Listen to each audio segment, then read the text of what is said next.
Hello बच्चों, आइए देखते हैं हम लोग आज अभ्यास 4.3। हमने पिछले वीडियोज में अभ्यास 4.3 का क्वेश्चन नंबर 1 का 2 पार्ट कंप्लीट कर लिया था। आज हम लोग क्वेश्चन नंबर 1 का थर्ड पार्ट करेंगे, जिसमें क्वेश्चन दिया गया है निम्न द्विघात समीकरणों के मूल की प्रकृति याद कीजिए। यानी ये समीकरण आपको दिया गया है, उसके मूलों की प्रकृति क्या है। यदि मूलों का अगर क्या हो अस्तित्व हो तो उन्हें क्या करें, ज्ञात कीजिए। मूलों का अस्तित्व तभी होता है जब मूल क्या हो, वास्तविक हो। इसे हल करते हैं। अरे दिया गया है 2x² माइनस 6x प्लस 3 बराबर 0। द्विघात समीकरण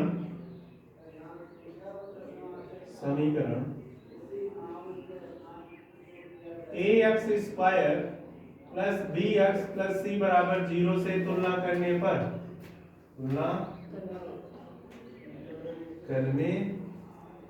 जब तुलना करेंगे, a का मान आपके पास है 2, b का मान है -6 और c का मान है आपके पास 3। सबसे पहले हम इसका विभक्तिकर निकालेंगे। विभक्तिकर b का मान कितना है, हम जानते हैं b² माइनस होता है 4ac। b की जगह आपके पास -6 का स्क्वायर दिया हुआ है, -4 × a की जगह 2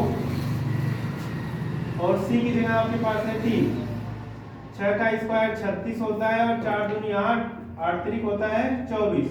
अगर हम 36 में 24 घटा दें तो आता है 12।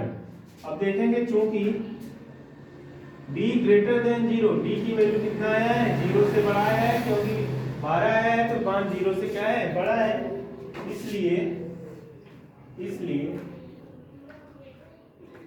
इसलिए दिए गए समीकरण के मूल वास्तविक होंगे। क्या होंगे, वास्तविक होंगे। हमने बताया अगर मूलों अवास्तविक होंगे तो मूलों का अस्तित्व होगा। मूलों का अस्तित्व होगा।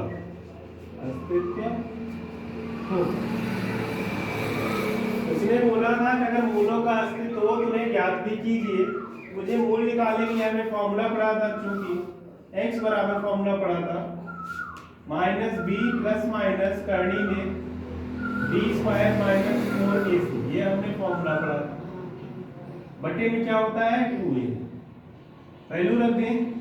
b की जगह मुझे कितना दिया गया है, -6, ये -6 plus minus b² minus 4ac। b² minus 4ac को हल करने के बाद कितना आया था अभी, 12। करनी में कितना हो जाएगा, 12 बटे में हो जाएगा कितना, 2a। 2 × a की जगह है 2। सॉल्व करिए, माइनस माइनस प्लस हो जाएगा, प्लस माइनस। हम जानते हैं 12 को अगर हम फैक्टर में बनाए, 12 का फैक्टर करें तो 2 × 12, 2 × 6 और 2 3 एकम 3। ये 2 का तो जोड़ा बन जाएगा, लेकिन 3 का जोड़ा नहीं बन पाएगा। इसलिए जिसका जोड़ा बन जाता है वो करनी से बाहर आ जाएगा। 2 गुणते 3, इसमें 2 का तो पेयर बन जाएगा और ये 2 दूनी कितना हो जाएगा, 4। x बराबर ये 6 रहेगा प्लस माइनस करनी में, करनी से बाहर कौन आएगा, 2 एक बाहर आ जाएगा और करनी में कितना बचेगा, 3 बटे में रहेगा 4। अब आपको इसे हल करना होगा। एक बार हम क्या करेंगे, प्लस लेके हल करेंगे और एक बार माइनस। तो पहले लिखेंगे प्लस लेने पर। जब प्लस लेंगे तो x बराबर 6 प्लस करनी में 2 करनी 3 बटे हो जाएगा आपके पास 4। हल करने से इसमें ऊपर ध्यान से देखिए 2 कॉमन है, 2 कॉमन निकाल लेते, 2 तिहाई 6 3 बचेगा और इसमें का 2 निकल गया तो करनी 3 बचेगा। बटे में कितना है, 4।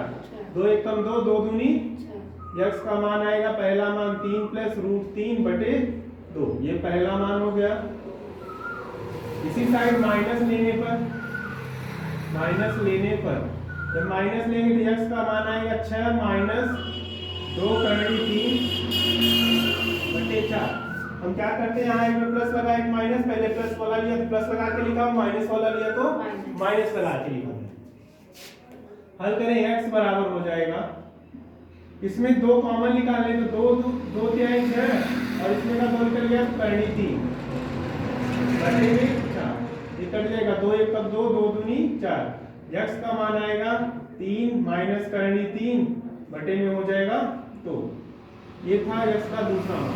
अतः मूल क्या हो गया आपके पास? आपके पास पहला मूल 3 प्लस करनी 3 बटे 2 और दूसरा मूल 3 माइनस करनी 3 बटे 2। ये इसका सवाल का क्या है आंसर है।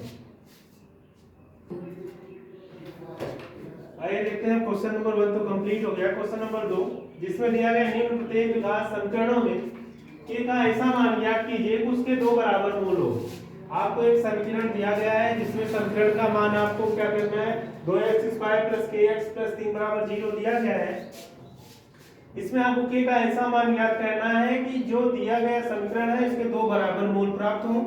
तो हम सबसे पहले लिखेंगे यह है 2x² + kx + 3 = 0। अब इसे हल करेंगे। द्विघात समीकरण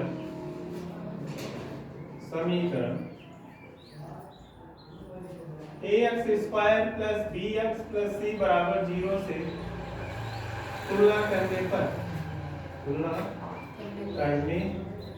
पर हमें पता है यहाँ पे a का मान आ जाएगा 2, b का मान हो जाएगा k और c का मान हो जाएगा d।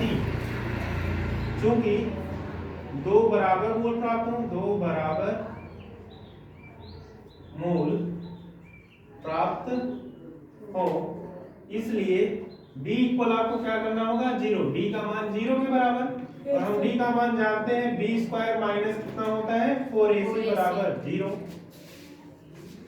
b की वैल्यू रखें k² हो जाएगा माइनस 4ac, 4 तो रहेगा, a की जगह आपके पास कितना दिया है 2 और 3 बराबर हो जाएगा 0। इसे हल करेंगे k² रहेगा ही, ये 4 दूनी 8 8 3 24 बराबर हो जाएगा 0। आपके पास क्या हो जाएगा k² बराबर, अगर हम इसे 75 कर दें कितना हो जाएगा 0 + 24, k बराबर हो जाएगा 24 k² बराबर, और k बराबर हो जाएगा प्लस माइनस करनी में 24। 24 का हम फैक्टर करेंगे, 2 से काटे तो 12 बार में, 2 से काटे तो 6 बार में, 2 से काटे तो 3 बार में और 3 एकम 3, यानी k बराबर आपके पास होगा plus minus 2 गुणते 2 गुणते 2 गुणते 3।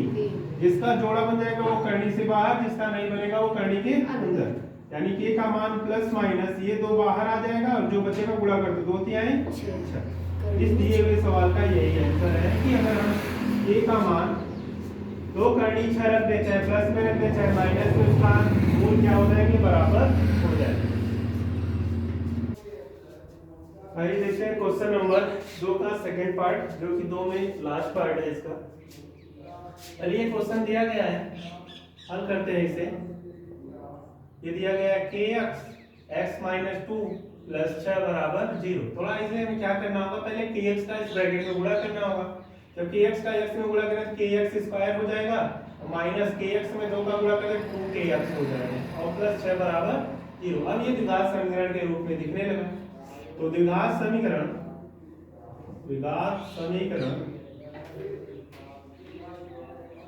ax² + bx + c = 0 से तुलना करने पर जब हम तुलना करेंगे, a का मान है आपके पास k, b का मान है आपके पास -2k और c का मान आपके पास है 6।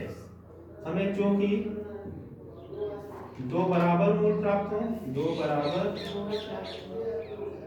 मूल प्राप्त हो, इसलिए d बराबर आपको देना होगा 0।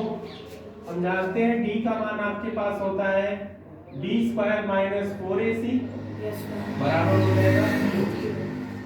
अब हम मान रखते हैं b की जगह रखेंगे -2k का होल स्क्वायर -4, a का मान आपके पास है k और c का मान आपके पास है बराबर हो जाएगा 0।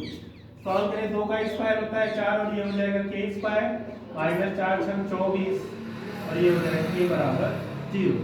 आपको क्या करना होगा, इसमें सबसे पहले आपको कॉमन लेना होगा। इसमें 4 के पहाड़े में 24 भी आता है, 4 भी आता है, और यहाँ के 2 बार और यहाँ 1 बार, तो कॉमन लेते हैं 4 के। तो 4 के निकाल लेंगे, यहाँ सिर्फ के बचेगा, और 4 6 24 बराबर हो जाएगा 0।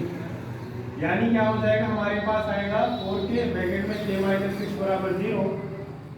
पहला केस, यदि 4 के बराबर होता 0 तो k बराबर आ जाता आपको 0/4, यानी k है तो 0, जो कि अमान्य मान है। हम k का मान 0 नहीं ले सकते, क्योंकि अगर हमने k का मान 0 लिया तो यहाँ पे x स्क्वायर भी क्या हो जाएगा 0।